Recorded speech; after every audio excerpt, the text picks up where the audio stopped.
برنامج الدوري القطري بداية من 99، يعني دوري 99، بعدين دوري اسمه دوري 2000، كان عندي برنامج.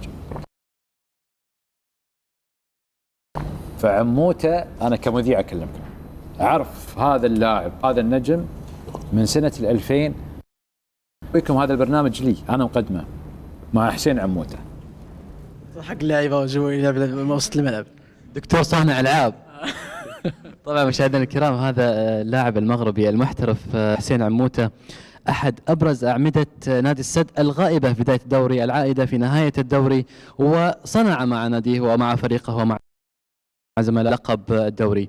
حسين، عن عودتك وتفكيرك في العودة، وهل فكرت بالفعل أنك ما راح ترجع للنادي مرة أخرى؟ هل تعطينا قصة عن حياتك في فترة غيابك عن نادي السد؟ يعني بسم الله الرحمن الرحيم. كان جاني تمزق في بداية الموسم، بالله يعني بعد خلال يعني مدة ديال شهر ونص تشافيت من الإصابة ورجعت. وخلال الرجوع ديالي للنادي طبعا لقيت الفريق يعني متصدر الدوري، والحمد لله يعني بمجهود اللعيبة كلهم والإدارة يعني كملت المشوار مع النادي وحققنا الدوري.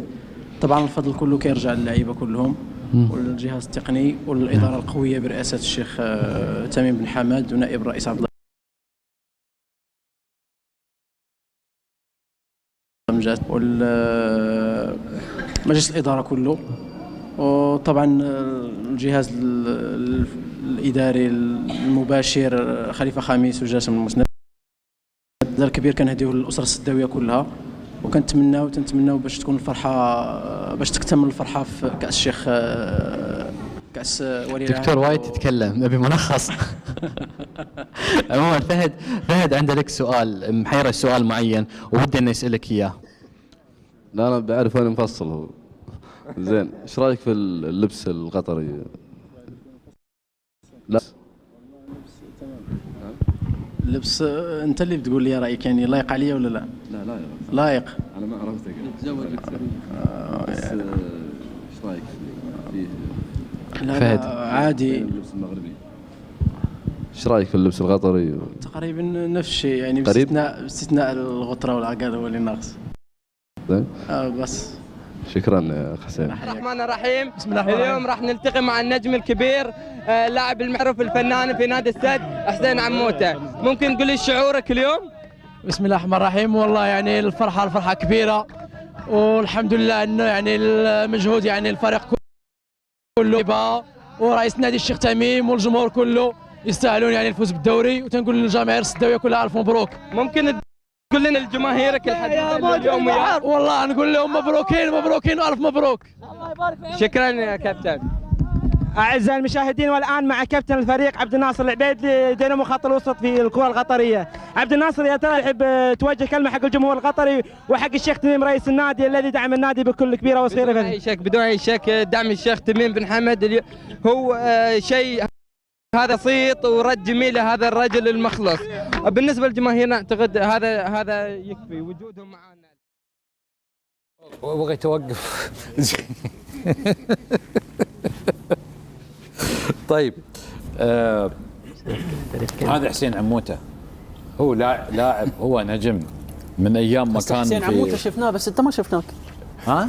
لا شفناك ولا سمعنا. يا ابوي هذا حتى أنا مو صوتك. نشأة على هذا قحفية ما عليه. نشأة هاي صوت المذيع مش مهم يطلع، المهم النجم. زين مو صوتك. انا مش النجم. زين مو صوتك. انت نجم على صوتك. لا هذا انت نجم. حسين عموته نجم، شباب لعيب النجوم. انا مجرد رابط بين النجم وبين الجمهور، هذا اساس عندي انا. لكن الزبده في كل مكان نجومي، انت نجم مكانك. الزبده انا بتكلم الحين على حسين عموته.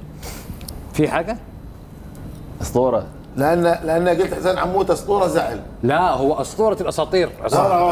الحمد لله انت فاكرني بالك يومين اصلا ما انتش فاكرني. اسطوره من واحد. انت بالك انت من يوم اللي بست الفستقي غيرت البستاشيو. نورك طاحت. بص كل عشان ابو محمد جمال اهدي لي اغنيه بافتكر. شفت ابو محمد؟ زين اسمع، سمعت الرواس قال لك انت بروحك اسطوره. لا هذا انت بس اسطوره. اسطوره مش واحد اساطير، نجوم، واحد نجم في السماء واجد حد نقوم بالغناء، حد مسلسلات، حد رياضه، حد كوره، عصام يكفي ها؟ حد الخيول. عصام يكفي في المجلس. عصام يكفي في المجلس. اسطوره اضافه كبيره نعم. دحين هنشو انا قلت لك مو انت تبغى تجيبه وقت هذا قدم انت على طول بس هو عصام يعني الامانه اسطوره اللاعبين. يعني قبل شويه شفت فيديو نور صابنا شلون نجي يمك انت ماخذ 5 افريقيا. وهذه صراحه ما عمرها صارت. اهم شيء صلوات 38 لغب يعني صلوات شخصيه. اعتقد هذه يعني غير مسبوقه. بس خلاص ما دام بيلعب في الدنيا خلاص ما يتحكي. احنا معه في الاسطوره لكن حق الثاني مش معه. ما ايش بعد؟ بس هذا اللي معه. زين نرجع حق الحلقه. ومن مصر ومن الدنيا اوكي. اما حاجه ثانيه مش عاوزه. شكرا. ابي ارجع اتكلم على عموته بصراحه. تفضل. انا بس ابغى ابدا في نقطه مهمه جدا قبل اروح لعموته. ذكر الكابتن كلام جميل جدا عن منتخباتنا العربيه، واليوم هي موجوده في المشهد وتقدم نفسها بصوره جدا مثاليه، وهذا يؤكد حضورها وايضا امتلاك الادوات اللي ممكن توصلها الى مراحل افضل. لكن احنا عندنا مشكله، يعني ممكن تفوز مباراه، ممكن تحقق بطوله، وهذا حصل على ارض الواقع. يعني العراق في اسوأ ظروفها تجيب 2007 نعم تفوز في مباريات، نعم تفوز، لكن مشكلتنا احنا ما نحافظ على المشاريع. الاستراتيجيات عندنا تنتفي من خلال خساره مباراه او بطوله، واحنا نحتاج الى الاستقرار. من هذا المنطلق المفترض انه ايضا عمليه احتواء المواهب. يعني الان المغرب عندها نجم مثل عموته. عموته موجود في السجل التدريبي للمنتخب المغربيه. نتكلم ايضا عن مواطنين مثلا في الخليج، وينهم في سجلات تدريب المنتخبات؟ ليش ما يمنحون الثقه وبالتالي نحتويهم؟ هم يقودون المشاريع، يكون عندنا ايمان في قدراتهم لانها تتحقق على ارض الواقع. احنا عندنا مشكله في عدم الاستقرار. عدم الاستقرار هو مشكله ومعضله دائما تؤثر علينا وعلى مشاريع استراتيجياتنا وايضا استقرارنا ونتائجنا المستقبليه. وانا اعتقد انه هذا يعني معضله كبيره جدا ما زلنا ندفع ثمنها من الفتره الماضيه الى الان، ومعطينا مؤشر انه حتى في المستقبل. يعني زي المنتخب قطر اليوم، ايش اللي ساعد اداره المنتخب اللي هو الاتحاد القطري خطا خطوه انا اعتبرها مثاليه جدا. المعضله اللي كان ممكن يواجهها منتخب قطر في الغاء عقد وجاب مدرب جديد، اللي ساعد حول الخطوه هذه من سلبيه الى ايجابيه انه جاب مدرب عنده معرفه والمام تام بكل اللاعبين العناصر، فتحولت الى جانب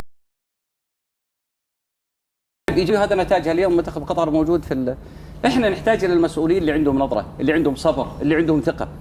احنا نحتاج الى احتواء ابنائنا من لاعبين، من مدربين، وايضا حتى منتخبات. ابو جاسم انا لعبت ضد عموته صراحه. كان في واحد تكلم. لا خلي بس لعبت ضد عموته خالد، يعني كان شخصيه. كنت في الريان؟ كنت بالاهلي بعد. خالد شخصيه قويه، شخصيه قياديه داخل الملعب، كانوا يتقبلون منه جميع اللاعبين. يعني كان جدي داخل الملعب، كان عنده رؤيه خالد، يعني داخل الملعب اكلمك كلاعبين، يعني ما اكلمك كمدرب، اكلمك كلاعبين. كان عنده رؤيه للاعبين الموجودين، حتى في اللاعب الخصم لما يخطئ مدافع عنده هم كان يعني يشجعه في روح عند اللاعبين.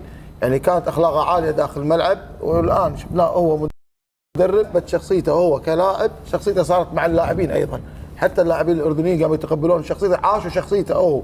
فانا خالد عمود يعني دائما بهالبطوله خاصه يذكرني بسيموني مدرب اتلتيكو مدريد، شلون عاش اللاعب والروح اللي وياه والاصرار وشخصيه اللاعبين صارت مع سيموني، صارت مع عموته.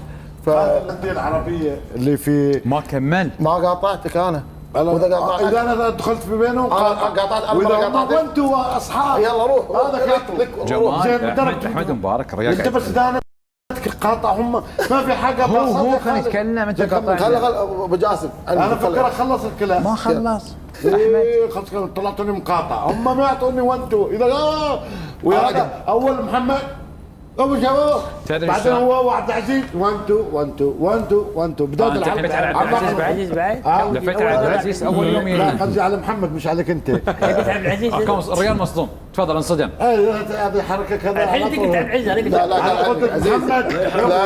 لا قاطعك.